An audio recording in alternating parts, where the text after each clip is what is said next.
Assalamualaikum warahmatullahi wabarakatuh. Kami dari kelompok 2 akan membawakan materi tentang job order costing, yaitu biaya bahan tenaga kerja. Nah, anggota kelompok kami terdiri dari yang pertama yaitu Ayusa Prasetyo Adi dengan NIM 1908-1248. Yang kedua yaitu Dika Wijaya Kusuma Purwadi dengan NIM 2008-1171. Yang ketiga yaitu saya sendiri, Evita Dwi Anggraini dengan NIM 2008-1058. Yang keempat yaitu Henry Mahbudi dengan NIM 2008-1215.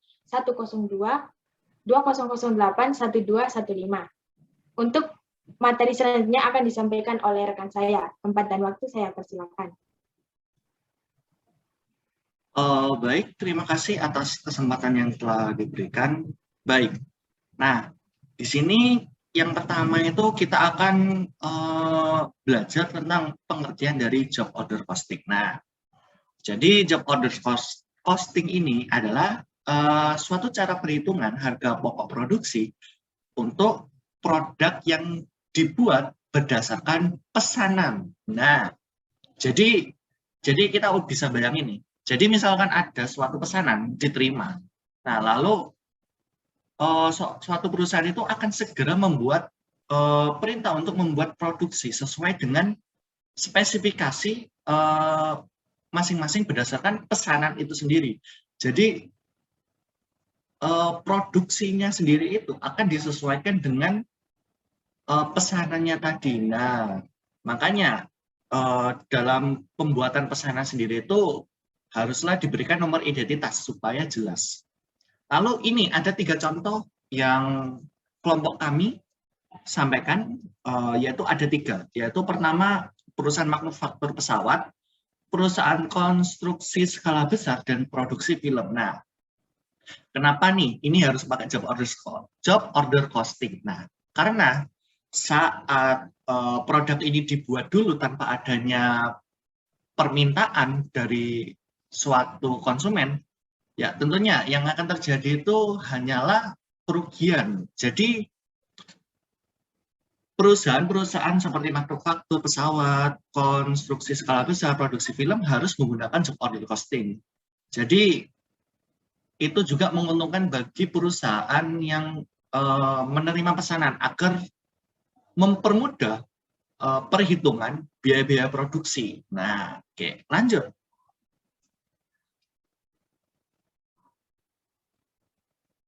Oke, nah, sip. Lalu ini ada syarat-syarat penggunaan metode harga pokok pesanan. Nah, di sini ada 5 ya. Jadi dalam buku akuntansi biaya menurut Mulyadi itu dibagi menjadi 5, yang mana yang pertama itu harus dipisahkan identitasnya secara jelas.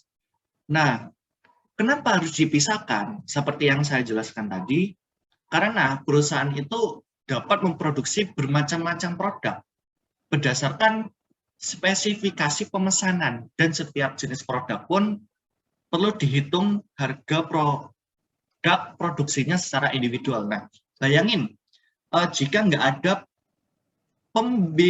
pembedaan identitas, ya yang mana akan tercampur-campur. Nah, itu yang tidak boleh dilakukan. Lalu yang kedua, biaya produksi itu harus dipisahkan ke dalam 2 golongan, yaitu biaya produksi langsung dan tidak langsung. Nah, yang mana? Ini sudah dijelaskan oleh Pak Eza kemarin, biaya produksi langsung itu adalah biaya yang dapat kita terka saat kita itu memegang suatu produk atau mengkonsumsinya. Contoh, misalkan ada perusahaan cilok nih. Perusahaan cilok bikin cilok. Nah, kita sebagai konsumen misalkan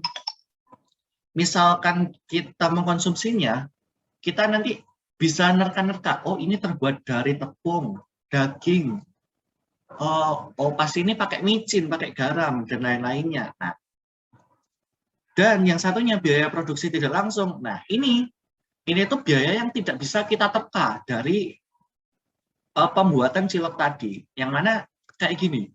kita nggak tahu itu pakai kompornya merek apa. Apinya itu pakai api unggun, api bara, atau api gas. LPG, kita nggak tahu.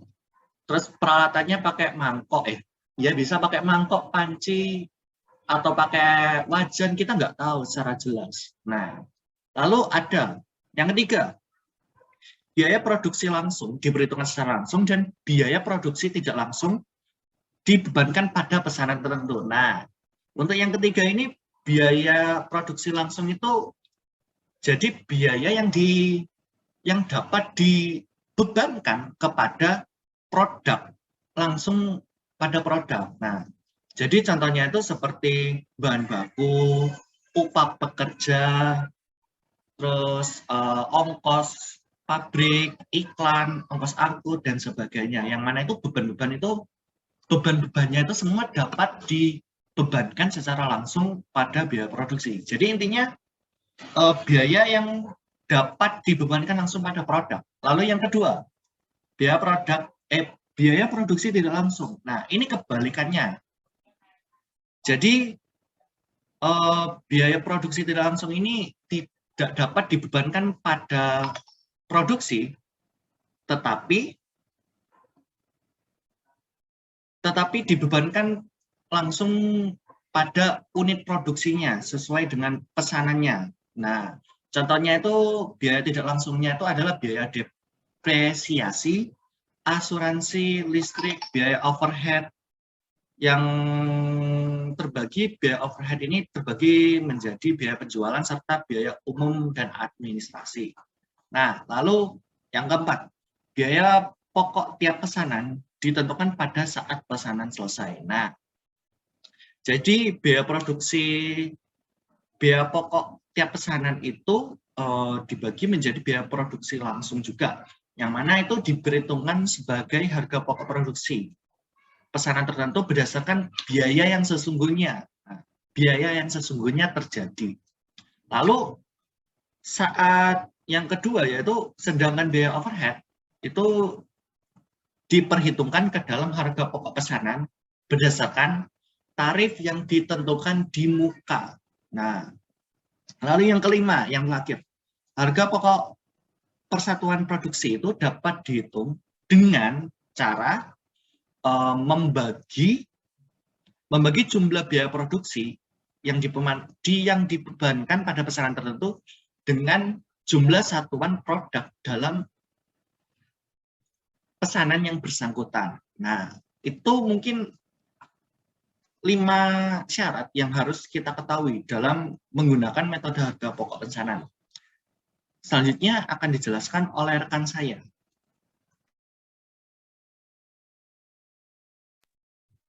Baik, selanjutnya saya akan menjelaskan tentang karakteristik job order costing. Nah, jadi job order costing ini biasanya itu diterapkan pada perusahaan-perusahaan yang memproduksi barang atau jasa berdasarkan dari pesanan. Untuk karakteristiknya itu yang pertama, produk atau jasa yang diproduksi sangat beraneka ragam sesuai dengan pesanan, atau biasanya disebut dengan heterogen. Nah, saya ambil contoh itu sepeda motor. Nah, konsumen itu dapat membedakan antara sepeda motor brand Honda dengan brand Yamaha. Meskipun keduanya itu memiliki fungsi dasar yang sama. Kemudian yang kedua, biaya produksi diakumulasi per pesanan setiap kali suatu perusahaan selesai dikerjakan. Jadi ini tidak merata ke seluruh barang yang sudah diproduksi, namun khusus per pesanan. Setiap kali pesanan yang sudah dikerjakan. Nah, sebagai contoh tuh memesan kayu jati atau kayu kelas 1. Biayanya akan berbeda dengan kursi kayu kelas 2. Karena apa? Karena bahan bakunya berbeda. Kecenderungannya kayu kelas 1 tuh akan mahal. Kalau kita berasumsi bahwa modelnya sama antara dua kursi tadi. Kemudian yang ketiga, biaya per unit produk dihitung dengan cara membagi total biaya pesanan dengan jumlah unit produk yang diproduksi untuk pesanan yang bersangkutan. Nah, tadi kan di poin 2 saya mencontohkan satu kursi, tapi misalnya 1 atau 2 orang memesan kursi itu dengan karakteristik yang sama, tetapi jumlahnya itu 10. Berarti poin yang ketiga yang barusan saya jelaskan di sini, total untuk memproduksi 10 kursi tadi yang khusus pesanan, tapi karakteristiknya sama, itu biaya per unitnya hasil dari pembagian dari total biaya untuk memproduksi 10 kursi khusus tadi. Begitu.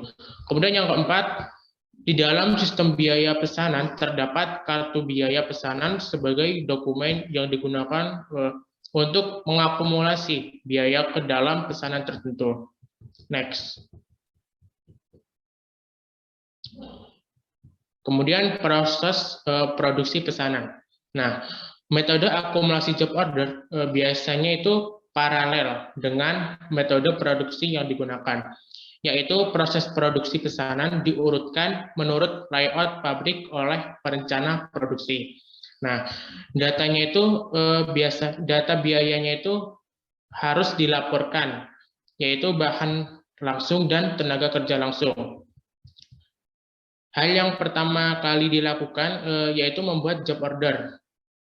Kemudian number atau nomor pesanan yang dilakukan oleh perencana produksi sebagai perintah-perintah produksi.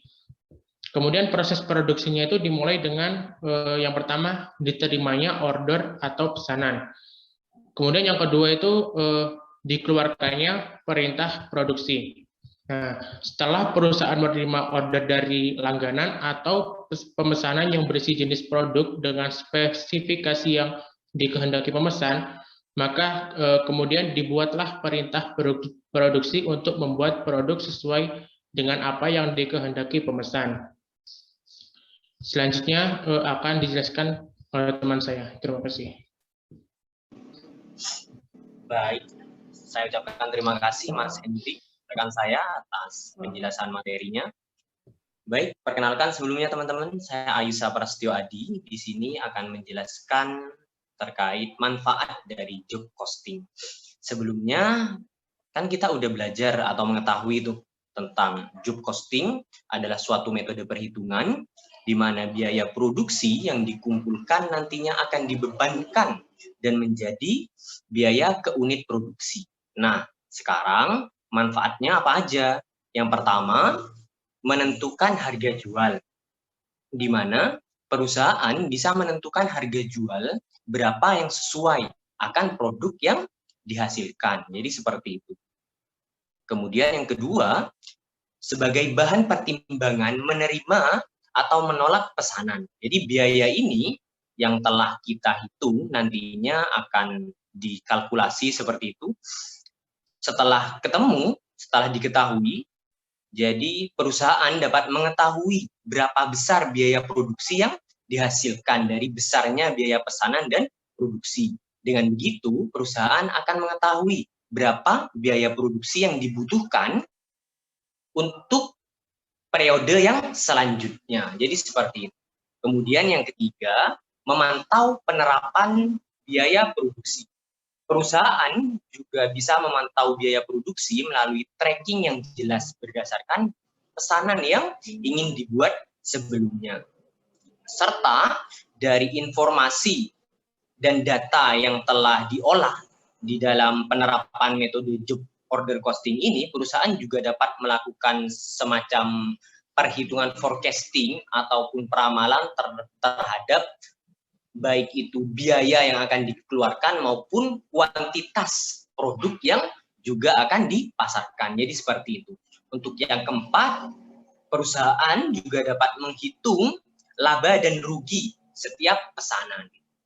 Oke, yang kelima itu perusahaan dapat mempermudah atau informasi yang didapat ketika perusahaan menggunakan metode ini, perusahaan dapat mempermudah atau mengetahui kesalahan yang terjadi pada proses pekerjaan. Jadi seperti itu. Oke, manfaat job order costing. Selanjutnya terkait kelebihan dan kekurangan dari metode job order costing. Yang pertama, itu dari informasi yang kita peroleh, jadi perusahaan dapat menggunakannya sebagai bahan pertimbangan atau bahan evaluasi di dalam memberikan struktur biaya yang lengkap di dalam di dalam penerapannya. Kemudian yang kedua, informasi itu juga dapat digunakan di dalam pengambilan keputusan, karena dengan menggunakan metode ini perusahaan akan memperoleh struktur biaya yang istilahnya struktur pembentuk biaya untuk memproduksi suatu produksi. Oke, yang ketiga itu dapat meningkatkan kemampuan untuk mengatur dan mengevaluasi presta historis. Jadi seperti itu. Yang selanjutnya, kemampuan untuk mengendalikan operasi berjalan. Yang terakhir, mampu merencanakan dan melaksanakan kegiatan-kegiatan di masa yang akan datang, atau memproyeksikan kegiatan-kegiatan atau seperti rencana-rencana perusahaan di masa yang akan datang. Sedangkan kekurangannya, adanya pemborosan di dalam memproduksi pesanan. Pemborosan ini tidak dipisahkan sehingga tidak memungkinkan suatu perbandingan dengan biaya-biaya yang seharusnya terjadi. Jadi seperti itu materi yang dapat saya jelaskan. Terkait materi selanjutnya, yaitu contoh soal, akan dijelaskan oleh rekan saya. Oke. Terima kasih. Baik. Untuk materi selanjutnya yaitu soal. Transaksi-transaksi berikut merupakan transaksi yang dilakukan oleh PT Kenanga selama bulan Agustus tahun 2008, di mana yang pertama yaitu melakukan pembelian bahan baku sebesar 12.400.000 dengan pembayaran dilakukan secara tunai sebesar 70%, sisanya dilakukan secara kredit. Yang kedua yaitu bukti permintaan bahan baku dari gudang yang akan digunakan untuk produksi yaitu sebesar 6.700.000 bahan baku langsung, 125.000 bahan baku tidak langsung. Yang ketiga yaitu biaya tenaga kerja sebesar 9.200.000, di mana 8.460.000 merupakan alokasi untuk biaya tenaga kerja langsung dan sisa untuk biaya tenaga kerja tidak langsung. Yang keempat yaitu biaya penyusutan mesin dan peralatan pabrik sebesar 860.000 yang telah dicatat. Yang kelima yaitu satu pesanan telah selesai, di mana biaya bahan baku langsung sebesar 560.000 dan biaya tenaga kerja langsung sebesar 40.000. Biaya ini telah dibebankan sebelumnya, sedangkan biaya overhead pabrik dibebankan berdasarkan biaya kerja langsung dengan tarif 75%. Biaya overhead asuransi pabrik lain-lain telah dikeluarkan sebesar 1.875.000. Yang keenam yaitu pesanan yang dimaksud pada poin 5 dikirim ke pemesan dengan pembayaran tunai. Harga jual ditetapkan 160% dari biaya produksi. Nah, yang diminta yaitu buatlah untuk mencatat transaksi-transaksi tersebut. Nah, dapat dilihat untuk yang pertama yaitu bahan pada debit sebesar 12.400.000, sedangkan kas pada utang dagang kas sebesar 8.680.000 dan utang dagang sebesar 3.720.000. Nah, kas tersebut merupakan 70% dari biaya bahan sebesar 12.400.000 dan sisanya 30% yaitu hutang dagang. Yang kedua yaitu produksi dalam proses WIP pada debit sebesar 7.625.000 dan bahan langsung serta bahan tidak langsung pada kredit sebesar 6.700.000 dan 925.000. Yang ketiga yaitu gaji dan upah pada gaji dan upah yang masih harus dibayar produk dalam sebesar 9.200.000. Kemudian proses WIP sebesar 8.460.000 di sebelah debit, kemudian BOP pengendali 745.000 di sebelah debit, dan gaji dan upah sebesar 9.200.000 di kredit.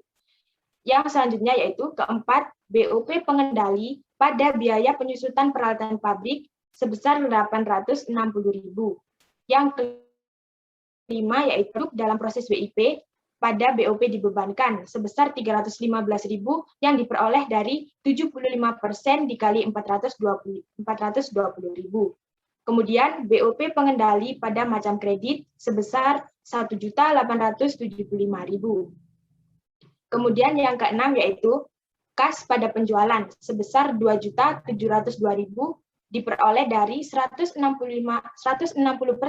dari 1.295.000 sehingga diperoleh 2.702.000. Yang selanjutnya yaitu harga pokok penjualan terhadap produk selesai sebesar 1.295.000 yang diperoleh dari 565.000 ditambah 420.000 ditambah 75% dari 425.000 tersebut sehingga diperoleh 1.295.000. Sekian presentasi dari kelompok kami. Apabila ada kesalahan yang disengaja maupun mohon maaf. Wassalamualaikum warahmatullahi wabarakatuh.